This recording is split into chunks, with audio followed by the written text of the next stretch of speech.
Chapter 1. The Nemean Prelude. In the time of gods and mortals, when the world was still young and shrouded in the mists of legend, there existed a creature of such formidable power that its very name would come to symbolize an insurmountable challenge. This was the era of heroes, and none shone brighter than the son of Zeus, Hercules, whose strength was matched only by his courage. Our tale begins not with the beast itself, but with the first of a series of trials that would forge the legend of Hercules.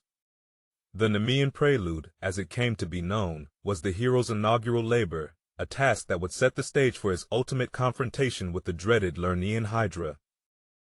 In the verdant valleys of Nemea, a lion of monstrous size and impenetrable hide had been terrorizing the region. Its roar alone was said to turn the bravest of men to stone, and its claws could rend the strongest of shields. It was to this perilous land that Hercules was sent, a test from the gods to prove his worth. Armed with nothing but his lion-skin cloak, club, and indomitable will, Hercules ventured into the lion's den. The battle was fierce and long, for the Nemean Lion was no ordinary beast. Its golden fur repelled blade and arrow alike, and its strength was such that it could crush boulders in its jaws. Yet, Hercules was undeterred. He wrestled the lion, using his immense strength to hold it tight, and in a display of might and cunning, he strangled the beast with his bare hands. The death of the Nemean Lion was a triumph that resounded through the heavens and earth. Hercules returned to King Eurystheus, wearing the lion's impenetrable hide as armor, a symbol of his victory and a testament to his skill. But the king, fearful of Hercules' growing power and reputation, devised a more daunting task, one that he believed would surely be the hero's undoing. Deep in the swamps of Lerna, there lurked a creature of such malice and resilience that it had never known defeat. The Lernaean Hydra, offspring of Typhon and Echidna, was a serpent-like monster with multiple heads, each capable of spewing deadly venom. It was said that for every head severed, 2 more would spring forth, a seemingly endless cycle of regeneration that rendered the beast all but invincible. As Hercules prepared for his encounter with the Hydra, the people of Lerna trembled at the thought of what horrors might be unleashed. The air was thick with anticipation and fear, for the battle that loomed on the horizon would be one of legend, a clash between an unstoppable force and an immovable object. And so, with the Nemean Prelude behind him, Hercules set forth to face his second labor. Little did he know that the Hydra would not only test his strength, but also his resolve, his ingenuity, and his very place among the legends of men and gods. The stage was set, and the tale of the Lernaean Hydra was about to unfold. Chapter 2. The Hydra's Wrath. The sun hung low over the marshes of Lerna, casting long shadows that seemed to whisper of the darkness lurking within. Hercules, son of Zeus, approached the fetid waters with a grim determination etched upon his brow. The air was heavy with a silence that preluded the storm of battle, and the scent of decay rose from the swamp, a foul reminder of the Hydra's poisonous domain. Hercules was not alone in his quest. At his side walked his nephew, Iolaus, loyal and brave, though his heart quaked at the thought of the monstrous task ahead. Together, they traversed the swampy labyrinth, guided by the distant hisses that echoed like omens through the twisted reeds. As they neared the lair of the Hydra, the water bubbled and frothed, and from the depths emerged the ghastly creature, its many heads writhing and snapping with a hunger for destruction. Its eyes, like burning coals, fixed upon Hercules, and its many maws dripped with venom that sizzled upon the earth. Without hesitation, Hercules charged, his club raised high. He struck at the Hydra, his blows powerful and true, but for each head he crushed, 2 more sprang forth, their eyes filled with the same malevolent fire.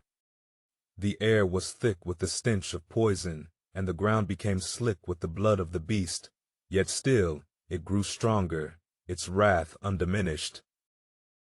Iolaus, witnessing the futility of their assault, cried out to his uncle, "Hercules, we cannot prevail if the beast continues to multiply."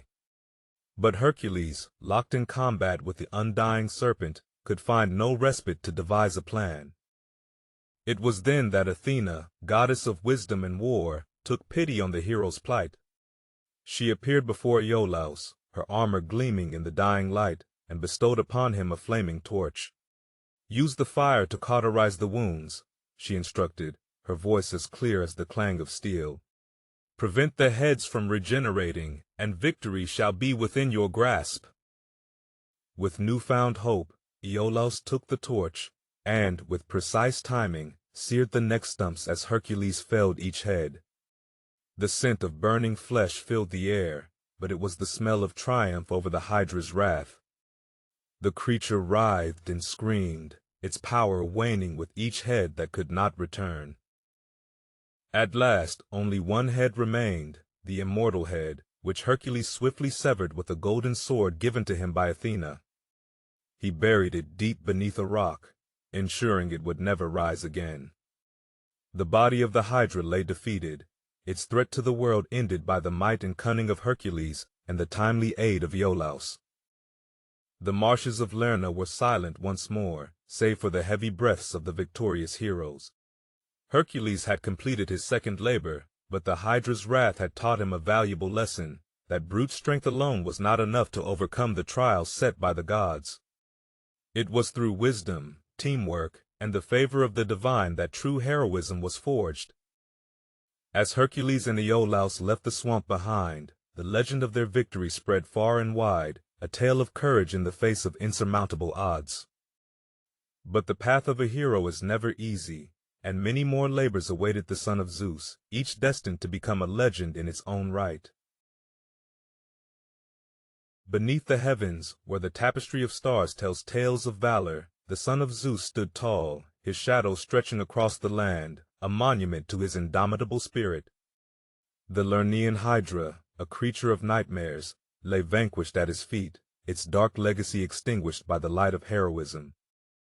Hercules, with sinews forged in the fires of divine lineage and a heart tempered by the trials of mortality, had triumphed where many had faltered.